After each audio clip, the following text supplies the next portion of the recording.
यदि तपाईले पनि ग्रेट वाल अफ चाइना अन्तरिक्षबाट देखिने पृथ्वीको एकमात्र मानव निर्मित संरचना हो भनेर पढ्नु भएको छ भने त्यो एकदम गलत हो। तर ग्रेट वाल अफ चाइना यति लामो छ कि यसको कुल लम्बाइले पृथ्वीलाई आधा फनको भन्दा बढी मार्न सक्छ, यो चाहिँ सही हो। ग्रेट वालको इतिहास करिब 2500 वर्ष पुरानो छ। यसको सुरुवात विभिन्न प्राचीन चिनिया राज्यहरूले गरेको थियो, तर चीन एकीकरण गरेपछि चीन वंशका प्रथम सम्राट चिन शी ह्वाङले पहिलेका पर्खालहरू जोडेर यसको ठुलो विस्तार गराए। त्यसपछि त्यो काम कन्टिन्यू हुँदै गयो। चीनको ग्रेट वाललाई संसारकै सबैभन्दा ठुलो चिहान भनेर पनि भनिन्छ, किनभने यसको निर्माणको क्रममा धेरै मजदुरले ज्यान गुमाएका थिए। तर हरेक तेस्रो इँटा मुनि कंकाल छ भन्ने कुरा अझै पनि मिथको रूपमा रहेको छ। पृथ्वीको भूमध्य रेखाको पूरा परिधि करिब 40,075 किलोमिटर छ, जबकि ग्रेट वालका विभिन्न भाग र शाखाहरू जोड्दा यसको कुल लम्बाइ करिब 21,196 किलोमिटर पुग्छ। अर्थात् यसको कुल लम्बाइ पृथ्वीको एक पूरा फन्कोको आधा भन्दा पनि बढी हो। लोकप्रिय भनाइ अनुसार ग्रेट वाल अन्तरिक्षबाट देखिन्छ, तर यसको रङ वरपरको जमिनसँग मिल्ने भएकाले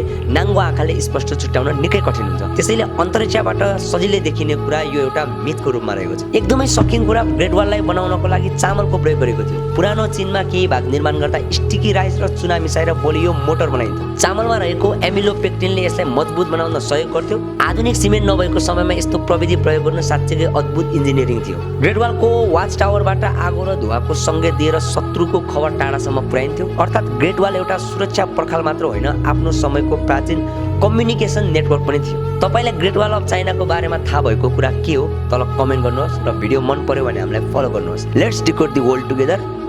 पिस।